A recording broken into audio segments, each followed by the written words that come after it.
as we head into the cold season, we all know that that means a lot more latte art. And for you as a Sagebrush barista, it's important that we maintain consistent standards to both the milk texture and our presentation of our drinks. For that reason, I'm giving some tips and tricks of how to improve on your latte art skills that may help push you over that plateau barrier that you're stuck in. So let's take a quick refresher on the basics. For steaming milk, we're going to want one homogeneous texture of your milk, which means we want complete control over the aeration.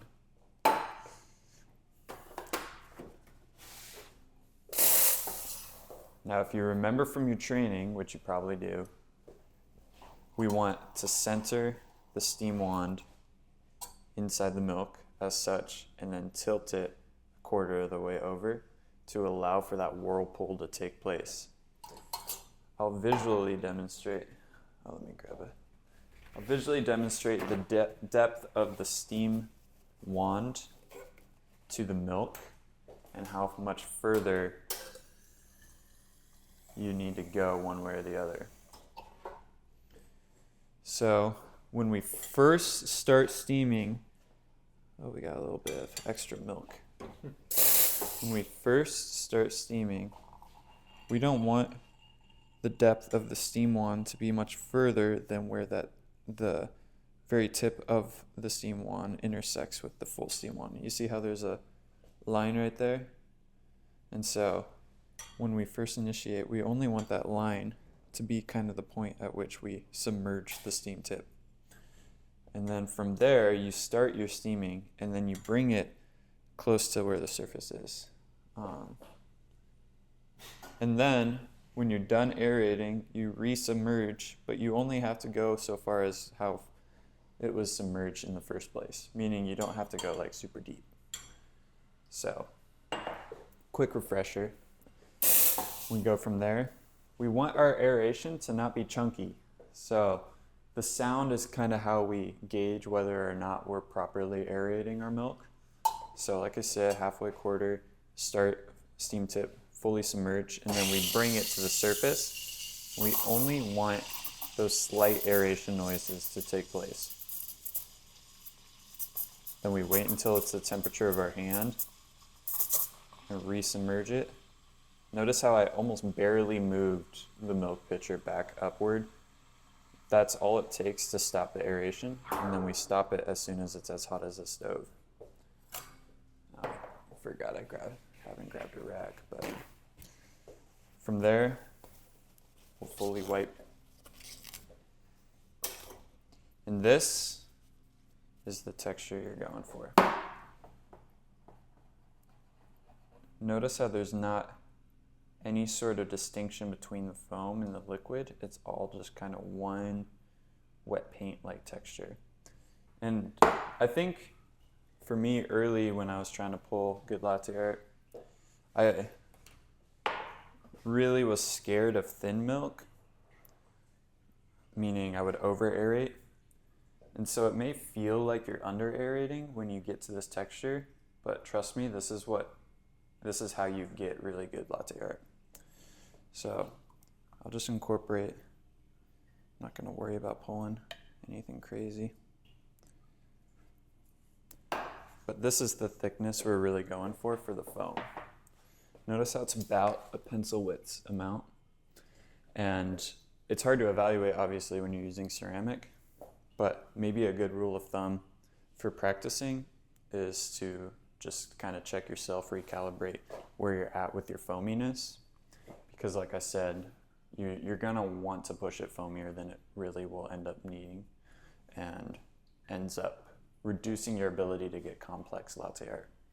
So this will be, it was at least for me, a real barrier to complexity with my latte art, that once I understood to keep it simple with the steaming and not worry about the foam nearly as much in the aeration process, but just sticking to the principle of aerating until it's the temp of your hand and immediately stopping that aeration. And when I say aerating, it's not chunk, go crazy, super heavy aeration, but like a nice gentle stretching noise that you know the difference when you hear it. So I think it's easy to tune out when you're steaming and makes for inconsistency.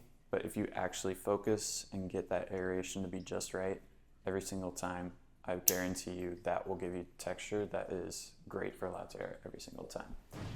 All right, now I'm going to demonstrate a couple ways that you can lay a base, as well as just overarching principles upon both of those different ways. So I'll pull some espresso, we'll get steam in, gentle aeration, all that jazz.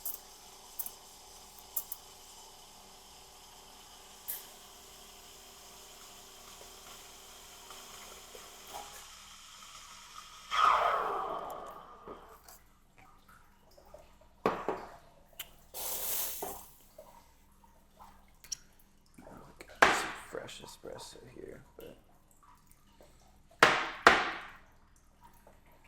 all right, so first way of laying the base, here's the general principle. You never want to disrupt the top crema layer.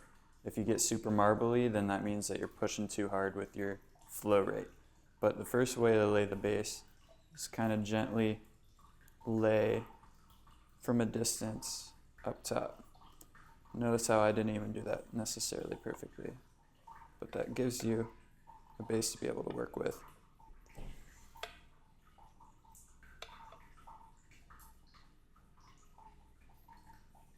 Not bad, right? Look at that. All right, and this is a second way to lay your base that I think touches on a principle that I hadn't thought very much about until recently, but it has to do with what Lance Hedrick calls concretization. But the longer your foam sits in your espresso, the more it will thicken and the more difficult it becomes to lay a more balanced art within your cup. So the second way to lay the base increases the flow rate like that, where it lays the base almost immediately, which allows for a bit more flowy of your art to take place. I'm not pulling perfect arts here, but you can kind of see the idea. How if you side by side the first one to the second one, you notice even slightly that there's a bit more width that comes out of the art that's pulled here. And that's not necessarily to say that that's a preferable way to do it, except for that when searching for complexity, you want to utilize the thinness of your surface as much as possible. If you lay your base and you take a really long time, then when you go to pour your art, it's already thickened to a point where it's not going to very easily move about in your cup. So time is of the essence is basically the idea. So next I'll show you kind of another breakthrough I had in terms of progressing in my latte art skills. And that really just has to do with your left or non-dominant hand. So the way you're holding your cup here is basically vital to both the complexity, the balance, and the symmetry of your art. So my rule of thumb is you want to be tilting it basically so close to the edge that it feels like it's going to fall off at all times. So the full time I'm pouring my art, I want to have it tilted almost all the way over like that.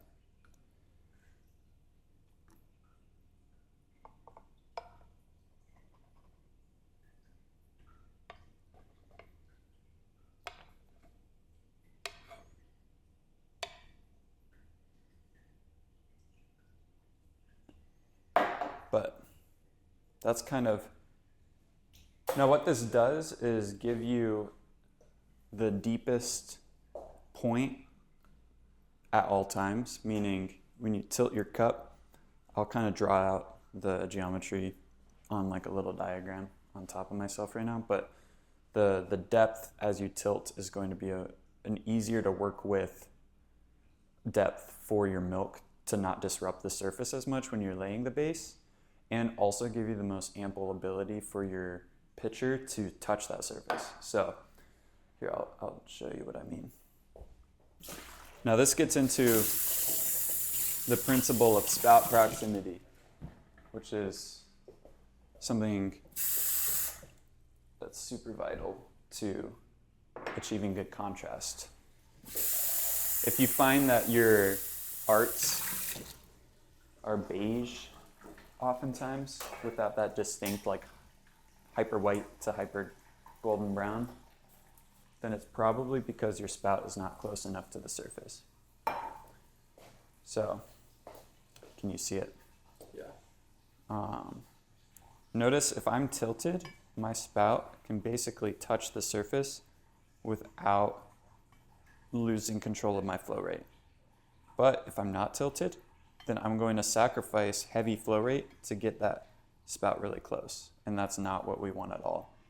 So that breathed light into why we're tilting it so much, because we want that spout at basically not as close as possible, because we don't, it's kind of a knock to have it in there interacting with the surface, but we want it to be basically a centimeter to a half a centimeter close to the surface as we're interacting with it.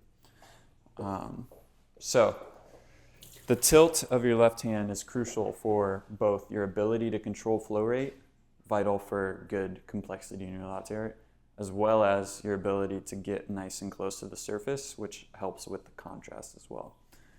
Not to mention that when laying the base, it gives you easier opportunity to increase the size of your art as you're pulling a complex art, and thus increasing your ability to get good symmetry too. All of those pieces fell into place as I've developed in my latte art pulling. I'm in no way a master that you would see on Instagram Reels, but there's still a good amount of touch points I feel like I've developed as I've grown in latte art. All right.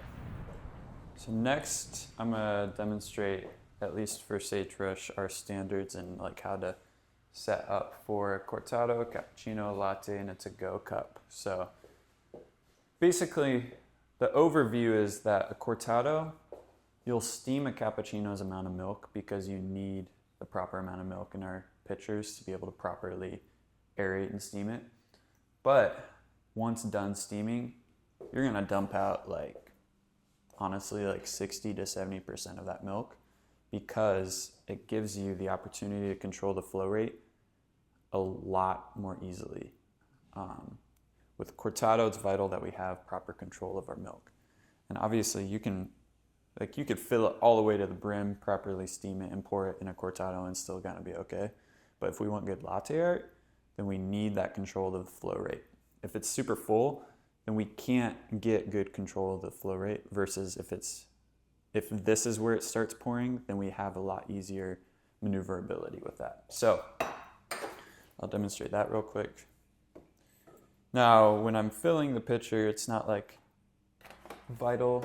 I usually cut a little bit less milk into the pitcher just because it's not like it needs to be at the line for it to be perfect, and don't want to waste too much milk. But obviously when you're steaming, the aeration is going to go a lot quicker and the heating is going to go a lot quicker because it's less milk that's being heated up. So it's important to think about that, to not over aerate. So that's the big deal. Oh, I forgot to pull espresso.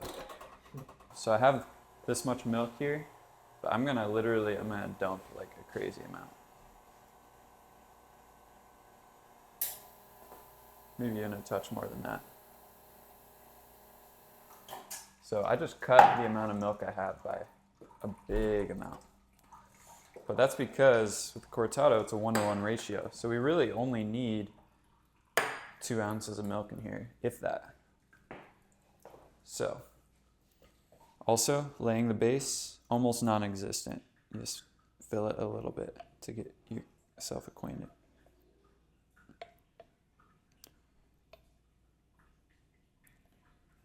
Like that. Not perfect, but you kind of get the idea that with how much I poured out, I still was able to achieve a solid latte art. It's actually for the very reason that I poured it out. Now, if you take a look here, notice the thickness of that layer is like extra thin. That's kind of what you're going for. You don't want to over aerate your milk at all. It gives you way less ability for complexity with your cortado. Now, regarding a cappuccino and a latte, obviously with these not neutral mugs, they're almost the exact same geometry. So the principles of what you're doing with your cappuccino is almost the exact same as what you do with your latte. Now, what I find is the big hang up with lattes is it just takes more time to fill that base. Thus, you have less, like what I talked about earlier, the concretization happened more effectively, giving us less ability to have that like full filled the cup type of latte art. So my tip for that is don't hold back when laying the base. Don't be timid about it. You gotta lay it quick. Otherwise you're gonna not get good latte art, or at least not symmetrical latte art. And honestly, I would say that's kind of really the biggest difference between cappuccino and latte. For us, there's no distinction in our foam amount because honestly, the surface here is a bit narrower, so the foam increases slightly just organically because it's not as spread out over this cup.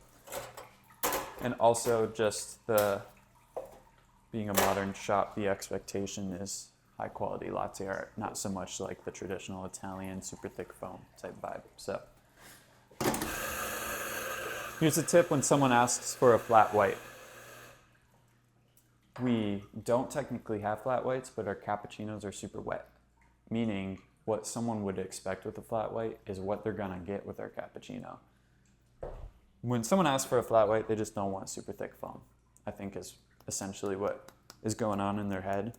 So if we can, rather than say we don't do flat whites, but we have cappuccinos, almost read their mind and say, but that cappuccino is probably what you would expect with a flat white.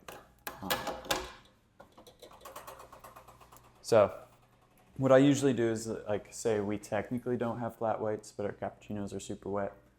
And that gets them on your side as to say like, you understand what they're getting at when they're asking for that. And we're here to deliver what they want. Yeah. This.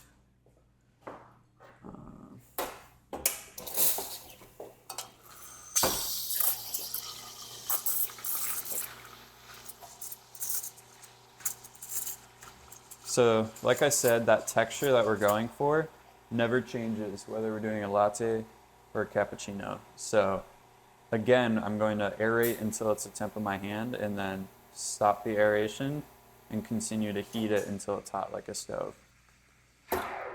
It's going to take a touch more time to get there because it's more milk. Looks like I got a coffee ground in there, but you can see the texture is like that kind of on the thinner side, wet paint type of look. Now this is what I was talking about. I'll stop talking as I focus on it, but when laying the base, time is of the essence. So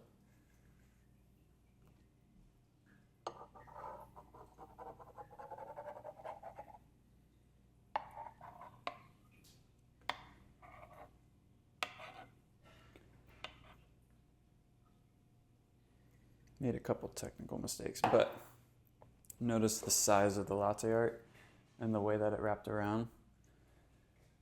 I know for a fact it's primarily because I wasted no time in filling my base. And especially for beginners, but I think anyone can fall into this tendency, is you want to be careful not to break that surface. And so people tend to be extra timid when they're pulling it, when they're laying that base, and that's where I feel like it comes back to haunt them when they're actually trying to pull the art and you just don't get any sort of movement. It just kind of stays present. where you set it. So you want each, and I'll replay as I pulled it, but you want each layer to be warping to the next layer that you're setting into the art, especially for a tulip. But for really any art, you don't want it to just remain stagnant in the cup and have no other pores affect what's happening with that bottom layer. So as you saw, and maybe I'll play side by side me pulling a cap versus the latte, the distinction is almost not different at all, apart from the degree at which you're pouring that base is a little heavier with the latte.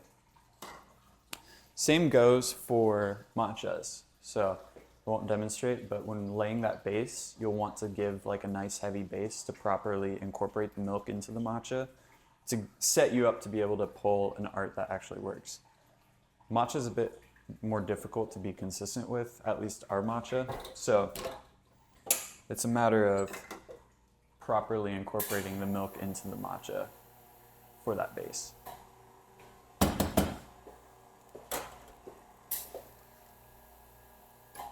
All right, final little demo is with a to-go cup. And the primary distinction here is obviously these guys aren't bowls. So your ability to start early is basically hindered entirely. For this one, you can lay a super small base and get something real complex. But for that to be the case here, it needs to, here, and I can almost like, so for this, you can start it like right here and start pouring right away. But for this, for that to be at the edge at that angle, you need to fill it significantly more. So notice how the depth at which you fill it just needs to be a lot more for you to get a nice balanced look on the top here. My tendency is to be too eager to get something complex, and I end up laying a base that's way too small, and my adjustment hinders my ability to keep that spout proximity close, and also the symmetry gets messed up because I end up not rotating it back and absorbing the momentum of the art. So I get art that ends up looking like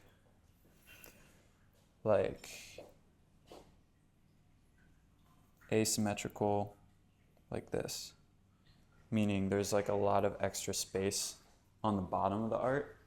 That has to do with jumping the gun with laying the base too early or stopping the laying of the base too early. So I'll demonstrate that. Real quick. Your tendency might be to lay a base and once it's at the edge to start here, but that's going to inhibit your ability to get a balanced latte. So you're going to want to fill it more like right here and then initiate. That gives you way more control of your left hand to pour something balanced. Now, that's kind of how you get something that's balanced. And notice how the distance between the top and the bottom is pretty much good. Obviously, it's not like my A-game type of throwdown type of pour, but I hope you get the idea there is, at least for me, when I'm working on a cappuccino cup or like a bowl-like mug at all, my ability to start early is way, like you can start way earlier with a bowl-like mug than you can with a to-go cup. And that's going to be the case with anything cylindrical rather than like spherical. So yeah, those are just a little bit of pointers and tips to